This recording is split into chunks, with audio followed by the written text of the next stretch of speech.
Good morning everyone, स्वागत है आप सभी का विजडम एजुकेशन पे। आज 22 अक्टूबर 2021 है। दैनिक जागरण के राष्ट्रीय संस्करण का कंप्लीट न्यूज़ एनालिसिस करेंगे। आगे बढ़ने से पहले हमारे चैनल पे नए हैं तो सब्सक्राइब कर दें, अपने दोस्तों के साथ, कलीग के साथ शेयर कर दें। कोई क्वेश्चन पूछना चाहते हैं, कुछ सुझाव देना चाहते हैं, कमेंट सेक्शन में दे सकते हैं और वीडियो को निश्चित तौर पर लाइक कर दें। फर्स्ट पेज पे ये न्यूज़ है, भारत ने रचा 100 करोड़ डोज का इतिहास। 100 करोड़ कोविड टीका लग चुका है भारत में। और आपसे एग्जाम में पूछा जा सकता है, खास करके प्रीलिम्स में पूछा जा सकता है कि 100 करोड़ डोज जो लगा था, 100 करोड़वां डोज वो किसको लगा था। तो प्रधानमंत्री की उपस्थिति में डॉक्टर राम मनोहर लोहिया हॉस्पिटल दिल्ली में ये टीका लगा है वाराणसी के एक शख्स को जिसका नाम है अरुण राय। तो ये अरुण राय हैं, वाराणसी के हैं। इनको 100 करोड़वां डोज लगा, 100 करोड़वां टीका इनको लगा है। बस नाम याद रख लेना, वन डे एग्जाम वगैरह में पूछा जा सकता है।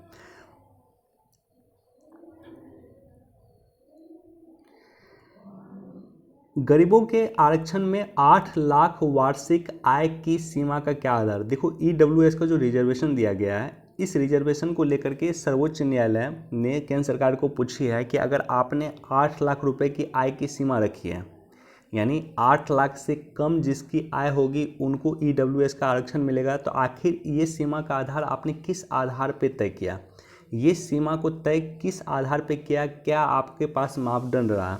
तो सर्वोच्च न्यायालय ने ये पूछा है किससे, तो ये पूछा है सरकार से।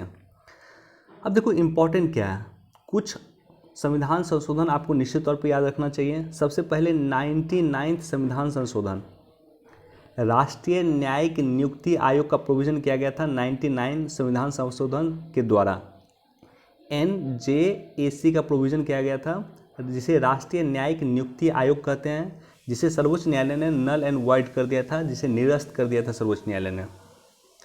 100 संविधान संशोधन, भारत ने अपनी कुछ ज़मीन बांग्लादेश को दे दी और साथ ही साथ बांग्लादेश ने अपनी कुछ ज़मीन भारत को दी। इस तरह से भारत और बांग्लादेश के बीच में भूमि सीमा का निर्धारण किया गया था, भूमि सीमा का समझौता किया गया था 100 संविधान संशोधन के द्वारा।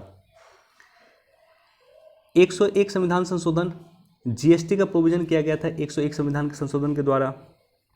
102 संविधान संशोधन, 102 संविधान संशोधन के द्वारा पिछड़ा वर्ग आयोग को संवैधानिक दर्जा दिया गया।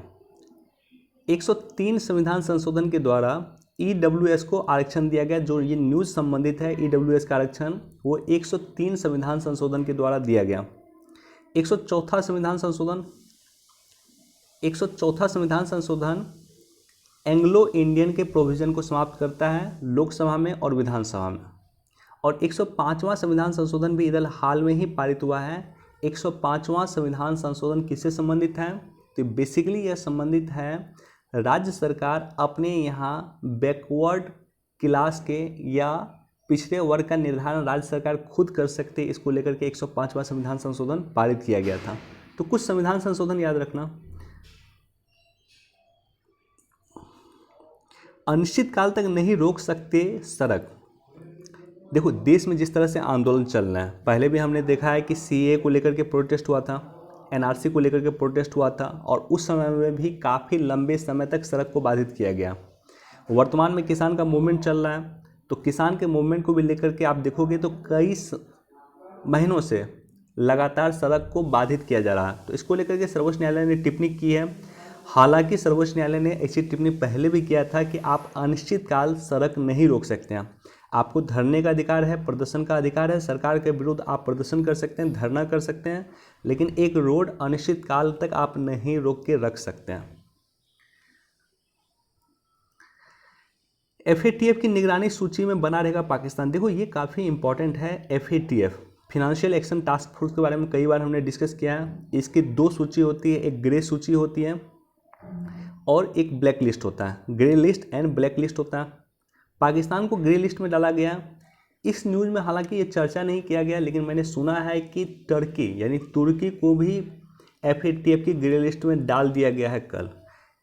इस बात को मैं कंफर्म नहीं कर रहा हूँ चूँकि इस न्यूज़ में चर्चा नहीं दिया हुआ, लेकिन मैंने सुना है कि टर्की को भी कल ग्रे लिस्ट में डाल दिया गया। आखिर ग्रे लिस्ट का मायने क्या होता है? देखो, ग्रे लिस्ट का मायने ये होता है कि वर्ल्ड बैंक से, IMF से या अंतर्राष्ट्रीय संस्थान जितने भी हैं उनसे लोन लेने में अब पाकिस्तान को, और साथ ही साथ तुर्की अगर शामिल हो गया तो तुर्की को भी काफ़ी परेशानी होगी। अगर तुर्की ग्रे लिस्ट में शामिल हो जाता है तो भारत के लिए अच्छी बात होगी। भारत के लिए अच्छी बात क्यों होगी? उसका रीज़न है कि फ्रांस जो है पाकिस्तान को ग्रे लिस्ट से ब्लैक लिस्ट में डालना चाहता था। आई रिपीट, फ्रांस पाकिस्तान को ग्रे लिस्ट से ब्लैक लिस्ट में डालना चाहता था। और ऐसी कंडीशन में नियम क्या? नियम ये है कि अगर आपको किसी कंट्री को ब्लैक लिस्ट में डालना है या ग्रे लिस्ट से ब्लैक लिस्ट में डालना है तो 3 देश अगर इसका अपोज कर देंगे तो आप ये काम नहीं कर सकेंगे। बेसिकली 3 देश ने इसका अपोज किया था, एक चाइना, दूसरा टर्की और तीसरा मलेशिया। ये तीनों ही देश ने मिलकर जो है पाकिस्तान को कई बार ब्लैक लिस्ट में जाने से बचाया। अब यहाँ पे टर्की शामिल नहीं होगा चूँकि टर्की खुद ग्रे लिस्ट में शामिल हो गया है। तो ऐसे कंडीशन में पाकिस्तान हो सकता है ब्लैक लिस्ट में भी शामिल हो जाए अगर वो FATF की शर्तों को पूरा नहीं करता है तो।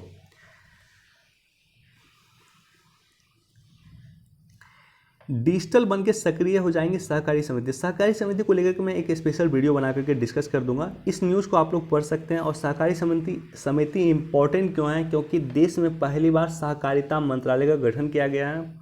हमारे देश के गृह मंत्री श्री अमित शाह जी हमारे देश के पहले सहकारी मंत्री हैं। तो इसको लेकर के सरकार अब सहकारी समिति को लेकर के कई सारे काम कर रही है। जितनी भी सहकारी समितियाँ यहाँ पे आपको दिख रहा होगा, सभी को सहकारी समितियों को सरकार डिजिटल कर रही है। एक आंकड़े के मुताबिक फिलहाल देश में 95,000 प्राथमिक कृषि क्रेडिट सोसाइटी हैं, जिसमें से 60,000 से अधिक समितियाँ सक्रिय हैं।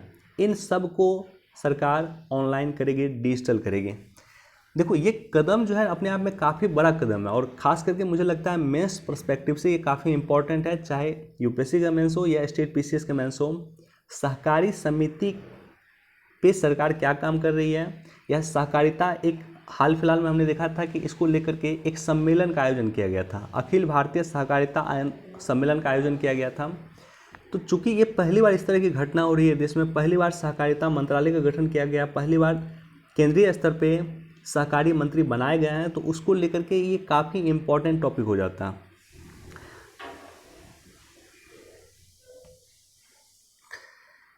कचरा प्रबंधन पे पोलैंड और दिल्ली सरकार जो है मिल के काम करेगी। कचरा प्रबंधन और पर्यटन को लेकर के पोलैंड और दिल्ली सरकार दोनों मिल के काम करेगी।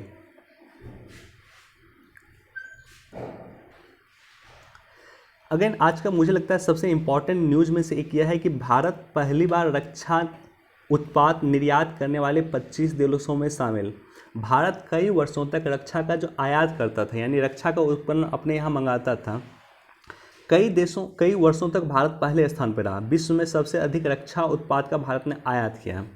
लेकिन अब समय आ गया है कि भारत रक्षा निर्यात करने वाले विश्व के 25 देशों में शामिल हो गया। भारत अपने यहाँ बने वस्तुओं का रक्षा निर्यात कर रहा है। तो सवाल ये उत्पन्न होता है कि सरकार ने आखिर किया क्या? सरकार ने आखिर किया क्या है कि सिपरी ने अपनी रिपोर्ट में कहा है कि भारत शीर्ष 25 रक्षा निर्यातक देशों में शामिल हुआ। देखो ये सिपरी की रिपोर्ट है। सिपरी मतलब होता है Stockholm international peace research institute. Basically रक्षा का कितना उत्पाद होता है, कितना निर्यात होता है, इसको लेकर के डाटा कलेक्ट करता है ये संस्था और एक रिपोर्ट प्रकाशित करने का काम करता है। तो सिपरी की रिपोर्ट के अनुसार 2020 में भारत पहली बार सिर्फ 25 देशों में शामिल हो गया जो रक्षा का निर्यात करता है, रक्षा दूसरे देशों को भेजता है। भारत अपनी रक्षा जरूरत का 60% आयात करता है। विश्व का दूसरा सबसे बड़ा आयातक देश भारत अभी भी वर्तमान में विश्व का दूसरा सबसे बड़ा आयातक देश भारत है। पहले नंबर पर आता है सऊदी अरब। अब सऊदी अरब आता है, लेकिन बहुत वर्षों तक भारत पहले स्थान पे था। वर्तमान में सऊदी अरब पहले स्थान पे है, सबसे अधिक रक्षा उपकरण का आयात करता है और दूसरे नंबर पे भारत है। विश्व स्तर पर रक्षा निर्यात करने वाले आयात को ट्रैक करने वाले संस्थान सिपरी के अनुसार 16.75 बिलियन डॉलर के आयात के साथ भारत 2014 से 19 के बीच में विश्व में दूसरा सबसे बड़ा रक्षा उपकरण आयातक देश के रूप में बना रहा है। तो 14 से लेकर के 19 तक भारत जो है विश्व का दूसरा सबसे बड़ा रक्षा आयातक देश रहा है। सरकार के क्या क्या प्रयास रहे हैं? तो देखो, हम जो ये स्थान स्थापित किए हैं, यानी विश्व में रक्षा के जो निर्यातक देश हैं, टॉप 25 कंट्री में हम शामिल हुए हैं, टॉप 25 देशों में हम शामिल हुए हैं। तो उसके लिए सरकार ने क्या क्या पहल किया? केंद्र सरकार ने 101 रक्षा उपकरणों के आयात पर रोक लगाने का फैसला किया था पिछले वर्ष, और ये फैसला दिसंबर 2025 तक था। यानी हम धीरे धीरे 101 रक्षा उपकरण का जो है बनाना शुरू करेंगे, और 2025 तक जो है हम सभी उपकरण का आयात बंद कर देंगे, विश्व से मंगाना बंद कर देंगे, क्योंकि भारत इसमें आत्मनिर्भर हो जाएगा। इसमें से 69 उपकरण जो है दिसंबर 2020 तक ही प्रतिबंध कर दिए गए थे। ये 2020 का न्यूज़ है। ओके, सरकार ने 2020 में ही डिसाइड किया था, और दिसंबर 2020 में ही 69 उपकरण के आयात को प्रतिबंधित कर दिया था। बाकी जो उपकरण बच गए, बाकी जो 32 उपकरण बच गए, उसका भी धीरे धीरे भारत सरकार निर्माण करना शुरू कर देगा, मैन्युफैक्चरिंग शुरू कर देगा। और दिसंबर 2025 का हमारा टारगेट है कि टोटल 101 रक्षा उपकरण के आयात को हम प्रतिबंधित कर देंगे, मना कर देंगे, क्योंकि इसका निर्माण भारत में ही किया जाएगा।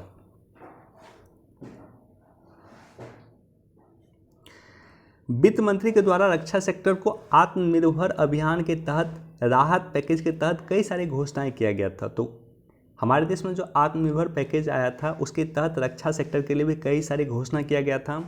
सबसे इम्पॉर्टेंट घोषणा में यह था कि जो FDI हमारे देश में आता है, फॉरेन डायरेक्ट इन्वेस्टमेंट आता है, जो ऑटोमेटिक रूट से आता है। देखो, 2 रूट होता है FDI का, बेसिकली 2 रूट होता है। एक रूट होता है ऑटोमेटिक रूट, और दूसरा रूट होता है गवर्नमेंट रूट। तो गवर्नमेंट रूट में जो भी पैसा गवर्नमेंट रूट के माध्यम से देश में इन्वेस्ट होगा, मान लेते हैं अमेरिका की कोई कंपनी है, अमेरिका की कंपनी एप्पल है, गवर्नमेंट रूट से अगर किसी प्रोजेक्ट में इंडिया में इन्वेस्ट करना चाहती है, कहीं FDI में परचेज करना चाहती हैं, तो सरकार के परमिशन की ज़रूरत होगी। लेकिन ऑटोमेटिक रूट में सरकार के परमिशन की उसे आवश्यकता नहीं है, और ऑटोमेटिक रूट के तहत FDI की जो निवेश है रक्षा सेक्टर में, उसको 49% पहले था, इसकी सीमा को बढ़ा करके 74% कर दिया गया। रक्षा सेक्टर में स्टार्टअप को आवश्यक हेल्प करने के लिए, बुनियादी ढांचा प्रोवाइड करने के लिए सरकार ने एक योजना लाई है, जिसे कहा गया IDEX। आई स्मॉल में है, DEX कैपिटल में है। IDEX का फुल फॉर्म होता है innovation defence excellence. Innovation defence excellence basically Bharat की जो अपनी स्टार्टअप कंपनी है, उसको बढ़ावा देने के लिए सरकार ने ये योजना लाई है। IDEX को अगले 5 वर्षों तक 300 और स्टार्टअप के साथ जुड़ने और 60 नई तकनीक और उत्पादों को विकसित करने और बढ़ावा देने का काम बेसिकली दिया जाएगा। तो कई सारे काम ऐसे हैं जो DRDO नहीं कर सकता है, या छोटी छोटी रक्षा सेक्टर में जो काम होती है, वो IDEX के माध्यम से नई नई स्टार्टअप्स कंपनी को मौका दिया जाएगा कि वो भी डिफेंस सेक्टर में हाथ आजमाए। मिशन रक्षा शक्ति को नवाचार और प्रौद्योगिकी को बढ़ावा देने के लिए डिफेंस PSU ऑर्डिनेंस फैक्ट्री में अधिक से अधिक पेटेंट फाइल करना शुरू कर दिया। देखो, पेटेंट फाइल करना जरूरी है। जब आप कोई नया उपकरण बनाते हैं, तो वैसे कंडीशन में अगर आप पेटेंट करवा लेते हैं, तो विश्व के कोई भी देश में वो उस तरह का सामान नहीं बनाया जा सकता, राइट। तो इसको भी बढ़ावा देने के लिए, डिफेंस सेक्टर में पेटेंट को बढ़ावा देने के लिए भी सरकार काम कर रही है। इस क्षेत्र में बौद्धिक संपदा के निर्माण और इसके व्यावसायिक उपयोग को बढ़ावा दिया जाएगा। यानी वही बात हुआ, पेटेंट का जो है निर्माण किया जाएगा, और साथ ही साथ इसके व्यावसायिक उपयोग को बढ़ावा दिया जाएगा। गुजरात के गांधीनगर में रक्षा शक्ति विश्वविद्यालय को राष्ट्रीय महत्व के इंस्टीट्यूट का, राष्ट्रीय महत्व के संस्थान का दर्जा दिया गया। इसके अलावा डिफेंस कॉरिडोर काफ़ी इंपॉर्टेंट है। सरकार ने 2 डिफेंस कॉरिडोर का स्थापना किया था। एक तो उत्तर प्रदेश में किया था, और दूसरा सरकार ने किया था तमिलनाडु में। उत्तर प्रदेश में 6 शहर शामिल है, लखनऊ, कानपुर, आगरा, अलीगढ़, चित्रकूट और झांसी। तमिलनाडु में 5 शहर शामिल है, चेन्नई, होसूल, सलेम, कोयम्बटूर, तिरुचिरापल्ली। तो ये इसका नाम याद रख लेना, ये नाम वगैरह हो सकता है कभी आपको ट्रैप कर दे या पूछ सकता है। इसके अलावा सरकार ने रक्षा उत्पादन निर्यात संवर्धन नीति DPEPP 2020 सरकार ने लाया था और इसके तहत भी सरकार ने कई सारे प्रोविज़न किए थे। इसके अलावा अगर आप देखोगे तो सरकार ने डिफेंस खरीद के लिए जो है सरकार ने कई सारी व्यवस्था की है। छोटी छोटी कंपनी, MSME कंपनी हो गया, स्टार्टअप कंपनी हो गया, वहाँ से भी छोटी छोटी वस्तुओं को सरकार ने खरीदना शुरू किया। डिफेंस में कई सारी वस्तुएं हैं, छोटी छोटी वस्तुओं को भी डिफेंस सरकार ने MSME से खरीदना शुरू किया और भारत की जो अपनी स्टार्टअप कंपनी है वहाँ से खरीदना शुरू किया। तो इस तरह से कई सारे प्रोविज़न करने के बाद फाइनली भारत इस स्थिति में आ गया है कि भारत विश्व के 25 सबसे बड़े निर्यातक देशों में शामिल हुआ। तो निश्चित तौर पे भारत के लिए एक अच्छा और सकारात्मक कदम है।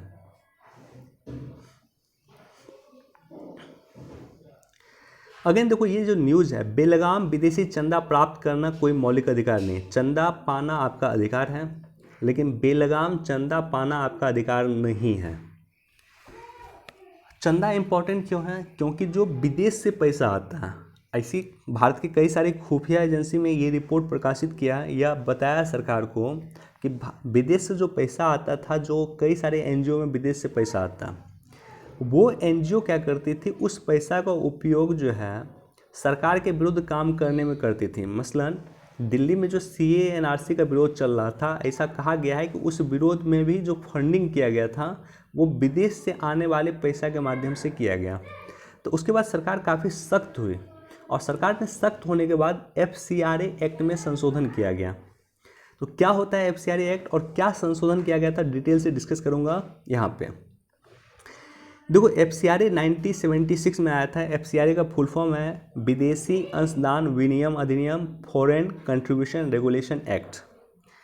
अगर आप विदेश से पैसा प्राप्त करते हैं, आपकी NGO है, आपको विदेश से पैसा मिलेगा, तो उसके लिए आपको FCRA में रजिस्ट्रेशन करवाना अनिवार्य है। कई सारे NGO, अगर किसी NGO को अगर आप जानते हो तो आप पता करना कि FCRA के रजिस्ट्रेशन किया होगा तभी उसको विदेश से पैसा मिलेगा या विदेश से वो चंदा प्राप्त कर सकता है, अदरवाइज नहीं कर सकता।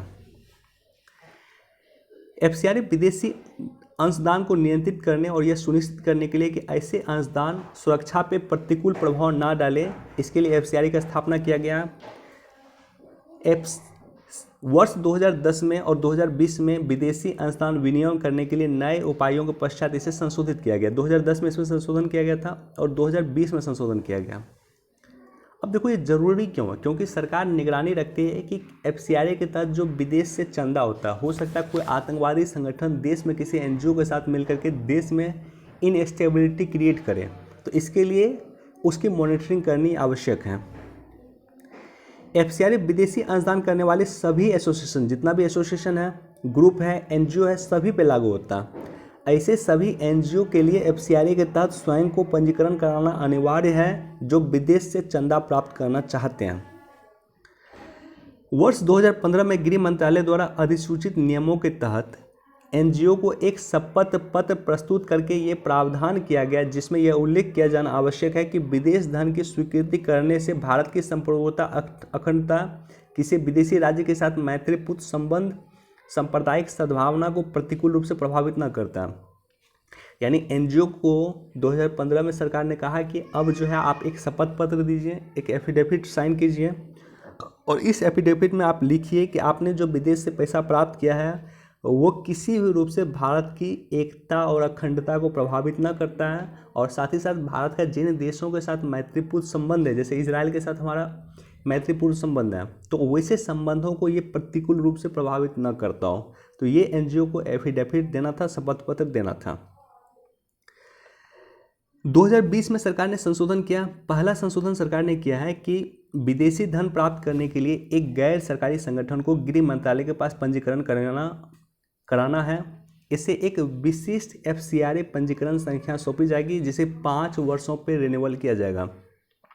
यानी एक बार आपने FCRA सरकार से ले लिया, FCRA सरकार से एक बार आपने ले लिया, इसको प्रत्येक 5 वर्ष पे इसका नवीकरण किया जाएगा, यानी रिन्यूअल किया जाएगा प्रत्येक 5 वर्ष पे। ऐसा नहीं है कि एक बार आपने FCRA ले लिया जिंदगी भर चलेगा, ऐसा नहीं है।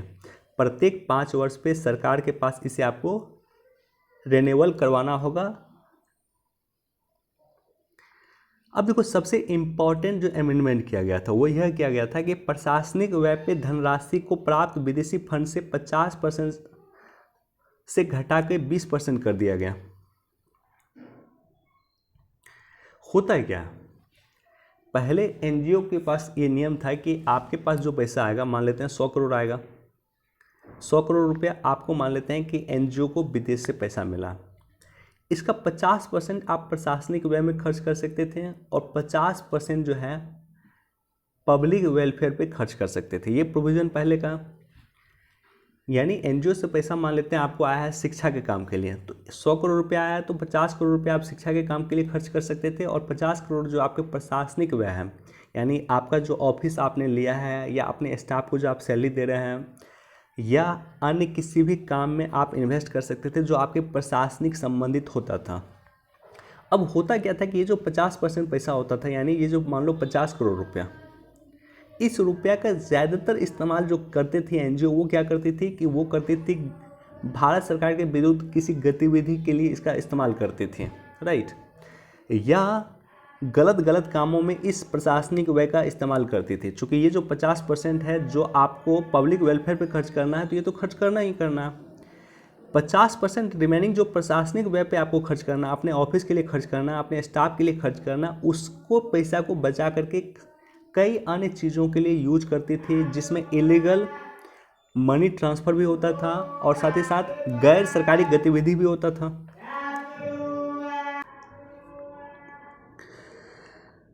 ओके, सरकार ने अब क्या प्रोविज़न किया है? अब प्रोविज़न ये क्या है कि आपको जितना पैसा आपको मिलेगा, जितना विदेश से आपको अनुदान मिलेगा, जितना आपको चंदा मिलेगा, मान लेते हैं आपको 100 करोड़ चंदा मिलेगा, तो इसका महज 20% ही आप प्रशासनिक व्यय में इस्तेमाल कर सकते हैं। 80% इसका इस्तेमाल आपको पब्लिक वेलफेयर के लिए आपको करना होगा, लोक कल्याण के लिए करना होगा। शिक्षा के लिए आपको पैसा मिला है तो शिक्षा में खर्च कीजिए, स्वास्थ्य के मिला है तो स्वास्थ्य में खर्च कीजिए, जहाँ पे खर्च करना वहाँ कीजिए, लेकिन सिर्फ 20% ही आप प्रशासनिक व्यय में इस्तेमाल कर सकते हैं। मसलन इसका मतलब ये होगा कि 20% पैसा ही, अगर 100 करोड़ रुपये आपको चंदा मिला विदेश से, तो इसका सिर्फ 20 करोड़ रुपए ही आप इस्तेमाल कर सकते हैं। 20% ही आप इस्तेमाल कर सकते हैं प्रशासनिक व्यय में, यानी आपके ऑफिस के खर्चे के लिए, आपको स्टाफ को सैलरी देना उसके लिए, आपके ऑफिस में फर्नीचर लगना है, ऑफिस का रिनोवेशन होना है या कुछ भी होना, तो जितना भी प्रशासनिक व्यय होगा वो सिर्फ 20% में आपको खर्च करना है। 80% आपको खर्च करना है किस में? तो लोक कल्याण के लिए खर्च करना। तो ये सबसे बड़ा इम्प्रूवमेंट किया गया था 2020 के FCRA अमेंडमेंट एक्ट में। लोक सेवक के विदेशी अंशदान लेने पे पाबंदी लगा दिया गया, यानी जो पब्लिक सर्वेंट है, यानी जो IAS अधिकारी वगैरह होते हैं, IPS अधिकारी होते हैं, वो अब विदेशी अंशदान नहीं ले सकते हैं। जो सरकार में वेतन पा रहे हैं वे विदेशी अंशदान नहीं ले सकते हैं। अधिनियम के आधार को गैर एनजीओ या विदेशी योगदान प्राप्त करने वाले लोगों और संगठनों के लिए अनिवार्य कर दिया गया है। यानी अगर आप विदेश से चंदा लेते हैं तो आपको अपना आधार सरकार के पास रजिस्टर्ड करवाना होगा, आधार नंबर सरकार को देना ही देना होगा। ये कई सारे प्रोविज़न सरकार ने किया था। 2020 में सरकार ने जो FCRA एक्ट में संशोधन किया था उसमें अगर सरकार का ये स्टेटमेंट है कि विदेश से पैसा प्राप्त करना आपका मौलिक अधिकार नहीं है, विदेश से चंदा प्राप्त करना आपका मौलिक अधिकार नहीं है।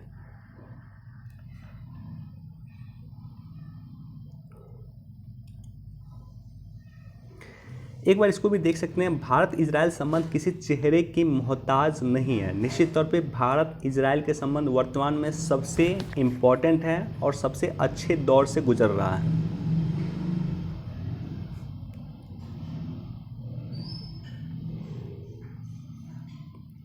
देखो, ये पूरा पेज डेडिकेटेड है। आज जो है प्राइम मिनिस्टर मोदी भी कल गए थे, RML हॉस्पिटल दिल्ली में है, वहाँ पे 100 करोड़ डोज लगाया गया था, वैक्सीन लगाया गया था, वहाँ पे वो खुद विजिट किए थे। तो ये पूरा पेज जो है डेडिकेटेड है 100 करोड़ वैक्सीन का जो डोज लगा है उस पर, और साथ ही साथ आज का एडिटोरियल भी इसी पे बेस्ड है। इनफैक्ट बिजनेस पेज पे भी ये न्यूज़ दिया हुआ। देखो, 100 करोड़ वैक्सीन लग गया, अब इसका मतलब क्या हुआ? अब इसका मतलब ये हुआ कि भारत के जो लोग हैं अधिक से अधिक विदेश जा सकेंगे, राइट, और साथ ही साथ विदेश की कंपनी भी इंडिया में अधिक से अधिक आ सकेगी। ऐसे कंडीशन में जो है आर्थिक विकास दर है, वो आर्थिक रिकवरी है, वो काफ़ी तेज होगा। तो उसी को लेकर के न्यूज़ है, बहुत ज़्यादा इंपॉर्टेंट नहीं है, लेकिन एक बार देख सकते हैं। गति शक्ति मास्टर प्लान को कैबिनेट की मंजूरी। काफ़ी इंपॉर्टेंट परियोजना है गति शक्ति परियोजना। गति शक्ति योजना का जिक्र हमने आपके साथ किया था। प्राइम मिनिस्टर मोदी जो लाल किला के प्राचीर से 15 अगस्त 2021 को भाषण दिए थे, तो उस भाषण में भी इन्होंने गति शक्ति योजना का जिक्र किया था। तो देश के विकास को हमें गति शक्ति प्रदान करने की ज़रूरत है, गति देने की ज़रूरत है। उसका रीज़न है कि 2024 तक हमें $5 ट्रिलियन की इकॉनमी भी बनना, राइट। वर्तमान में भारत लगभग 2.93 ट्रिलियन की इकॉनमी है, जिसे हमें 2024 तक $5 ट्रिलियन इकॉनमी में कन्वर्ट करना। तो इसके लिए गति शक्ति देने की ज़रूरत है, और इसकी घोषणा विधिवत रूप से प्राइम मिनिस्टर मोदी के द्वारा 15 अगस्त 2021 को लाल किला के प्राचीर से भाषण देते वक्त किया गया था। प्राइम मिनिस्टर मोदी का जो वो तकरीर था, उसमें मैंने एक सेपरेट वीडियो बनाया था, प्राइम मिनिस्टर मोदी का लाल किला के भाषण, उसको आप लोग जा कर के देख सकते हैं। भारत सरकार ने लॉजिस्टिक्स लागत को कम करने के लिए समन्वित और बुनियादी अवसंरचना परियोजना के निष्पादन के लिए national master plan for multi modal connectivity परियोजना लाया था। बेसिकली गति शक्ति योजना में एक पॉइंट यह भी था कि लॉजिस्टिक्स लागत को कम करे। देखो, कई सारी कंपनी भारत सरकार से ये हमेशा शिकायत करती थी कि भारत का जो लॉजिस्टिक लागत है वो काफ़ी अधिक है, और भारत की सकल घरेलू उत्पाद जीडीपी का 13% लॉजिस्टिक्स लागत है। जो अगर आप अमेरिका वगैरह जाओगे,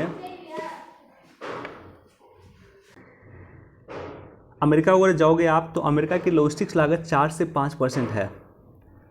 विकसित देशों की लॉजिस्टिक लागत 4 से 5% है। भारत की लॉजिस्टिक्स लागत जो है लगभग 13% है। इसे कम करने की आवश्यकता है। इसका भी प्रोविजन गति शक्ति योजना के तहत किया गया। गति शक्ति योजना के तहत 2019 में शुरू किए गए नेशनल इंफ्रास्ट्रक्चर पाइपलाइन NIP योजना के बारे में मैं लगातार डिस्कस किया हूँ कि 110 लाख करोड़ की परियोजना है। इसको भी गति शक्ति योजना के तहत समाहित किया जाएगा। इसका लक्ष्य 11 औद्योगिक गलियारे और 2 रक्षा गलियारे बनाना भी है। देश में गति शक्ति योजना का टारगेट 11 इंडस्ट्रियल कॉरिडोर और साथ ही साथ 2 डिफेंस कॉरिडोर, जिसका हमने जिक्र किया था, एक यूपी में और एक तमिलनाडु में बन रहा है। इसको बनाने का लक्ष्य भी रखा गया गति शक्ति योजना के तहत।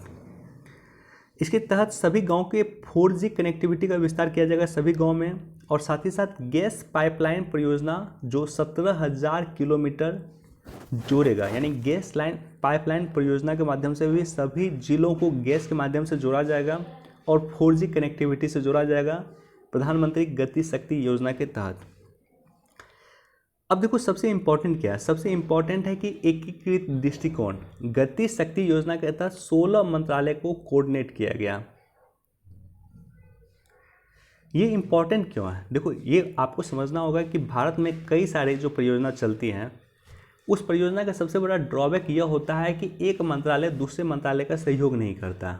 यदि मान लेते हैं कोई वित्त मंत्रालय का काम है, तो उसको जो है मान लेते हैं स्वास्थ्य मंत्रालय उसको सपोर्ट नहीं करेगा, कई अन्य मंत्रालय उसको सपोर्ट नहीं करता है नॉर्मली। तो सभी मंत्रालय, लगभग 16 मंत्रालय को साथ में एक साथ कोऑर्डिनेट करके काम किया जाए, ये बेसिकली ये काम कर रहा है। यानी गति शक्ति योजना 16 मंत्रालय को साथ लाने पे जोर दे रहा है। गति शक्ति डिजिटल प्लेटफॉर्म भी है, यानी डिजिटल के माध्यम से भी हर एक मंत्रालय को जोड़ा जाएगा। और साथ ही साथ राष्ट्रीय नेशनल मोनेटाइजेशन पाइपलाइन NMP योजना आया था, कई बार हमने डिस्कस किया था राष्ट्रीय मोनेटाइजेशन पाइपलाइन के बारे में। 6 लाख करोड़ रुपये सरकार इससे प्राप्त करेंगे। देश के कई सारी चीज़ों का जो है लीज पे दिया जाएगा, जैसे मान लो कई सारे रेलवे स्टेशन वगैरह लीज पे दिया जाएगा, कई सारे एयरपोर्ट लीज पे दिया जाएगा। सरकार के कई सारे विभाग जो है या सरकार के कई सारे अंग को लीज पे दिया जाएगा नेशनल मोनेटाइजेशन पाइपलाइन के लिए। बेचा नहीं जाएगा, लीज पे दिया जाएगा। इससे हमें 6 लाख करोड़ रुपए प्राप्त होंगे 2024-25 तक। उस 6 लाख करोड़ रुपए का इस्तेमाल कहाँ होगा? तो नेशनल गतिशील योजना में उसका इस्तेमाल होगा। तो नेशनल मोनेटाइजेशन पाइपलाइन के तहत जो भी पैसा आएगा उसका इस्तेमाल किया जाएगा प्रधानमंत्री गति शक्ति योजना के तहत।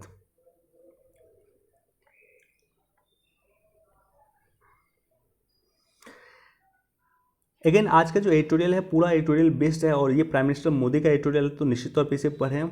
और ये एडिटोरियल भी विल गेट्स का एडिटोरियल है, दोनों ही एडिटोरियल संबंधित है 100 करोड़ वैक्सीन का डोज लगा है भारत में, उससे संबंधित। बहुत ज़्यादा इंपॉर्टेंट नहीं है लेकिन पढ़ लें।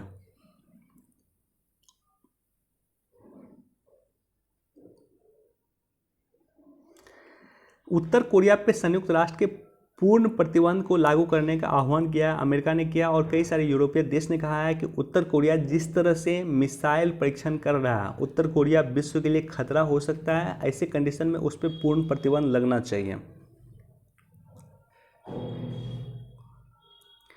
अब देखो ये इंपॉर्टेंट न्यूज़ है। ये इंपॉर्टेंट क्यों है? ग्लासगो में पर्यावरण सम्मेलन में हिस्सा लेंगे प्राइम मिनिस्टर मोदी। आपको याद होगा कि COP21 का जो आयोजन हुआ था, COP21 का वो आयोजन हुआ था 2015 में, और COP26 का जो आयोजन हो रहा है, देखो COP21 का आयोजन किया गया था 2015 में, और COP26 का आयोजन कब हो रहा है? 2021 में हो रहा है।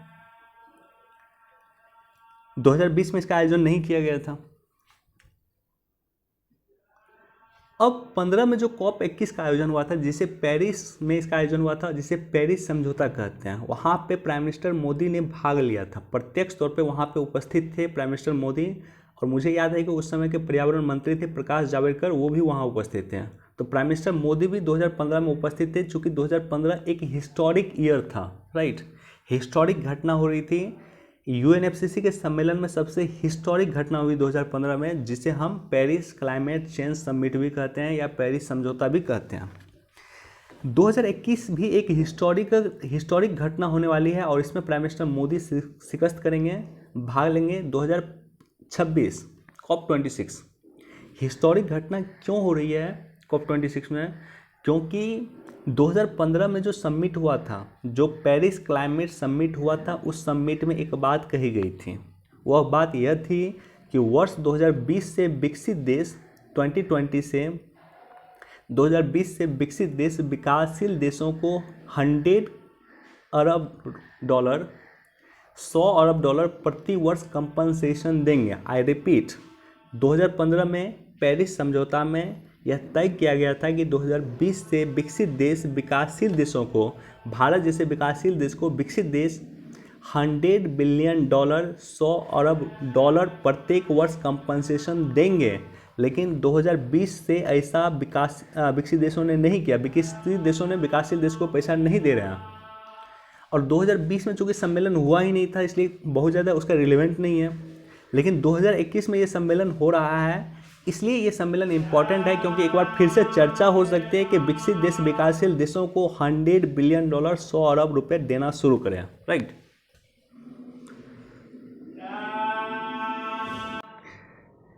अगेन एक बार इसको भी देख सकते हैं।